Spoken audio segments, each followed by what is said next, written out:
नमस्कार दोस्तों।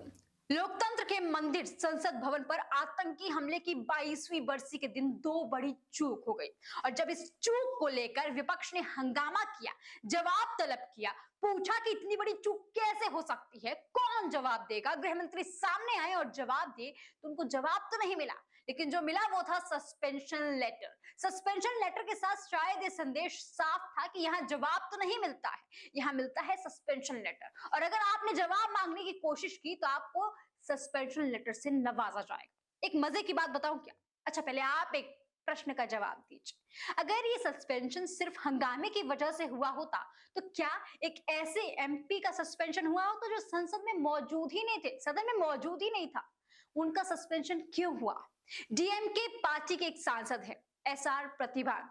अब उनको क्या पता था कि सिक लीव के बाद जब वो घर पर बैठे होंगे, आराम कर रहे होंगे, टीवी देख रहे होंगे, तो टीवी में देख के यही सोच रहे होंगे, अच्छा ही हुआ मैं तो नहीं गया।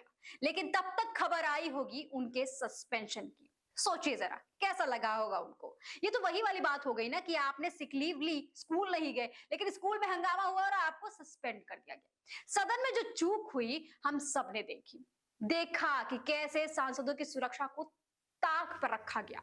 लोग सवाल कर रहे हैं कि जो युवक सदन में स्मोक गैस लेकर घुस सकते हैं, अगर स्मोक कैन की जगह कोई जहरीली गैस उस कैन में होती तो क्या होता?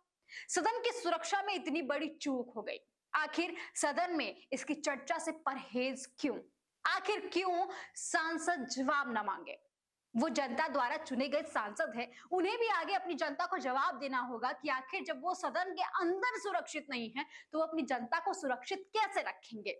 विपक्ष के सांसदों ने भरपूर कोशिश की कि उन्हें जवाब मिल जाए, लेकिन जवाब नहीं मिला। लेकिन बीजेपी सांसदों ने तो जैसे मुंह में दही जमा ली हो। उनका जनता से मुंह फेरने की इतनी गंदी आदत हो गई है कि उन्होंने अपनी सुरक्षा के लिए भी चू नहीं किया। जनता के सवालों से, जनता की मांगों से मुंह फेरते फेरते शायद इनको पता ही नहीं चला कि कब इन्होंने अपनी सुरक्षा से भी मुंह फेर लिया है। चर्चा तो होनी ही चाहिए थी, ना सिर्फ विपक्ष के सांसदों को बल्कि सत्ताधारी सांसदों को भी ये जवाब तलब करने की कोशिश करनी चाहिए थी कि भाई कैसे सुरक्षा में चूक हो गई। क्या इतने बड़े चूक को नजरअंदाज सिर्फ इसलिए किया जा रहा है क्योंकि उन हमलावरों के पास जो पास था उस पे बीजेपी एमपी द्वारा एंडोर्समेंट था? क्या इतनी बड़ी सुरक्षा चूक इसीलिए इग्नोर की जा रही है? चर्चा शायद इसलिए भी नहीं हो रही होगी क्योंकि जब चर्चा होगी तो ये बात पूछा जाएगा कि नए संसद भवन का निर्माण तो करोड़ों रुपयों के खर्चे से, नई नई टेक्नोलॉजी से बनी हुई थी, तो आखिर एक साल के भीतर भीतर सुरक्षा में चूक कैसे?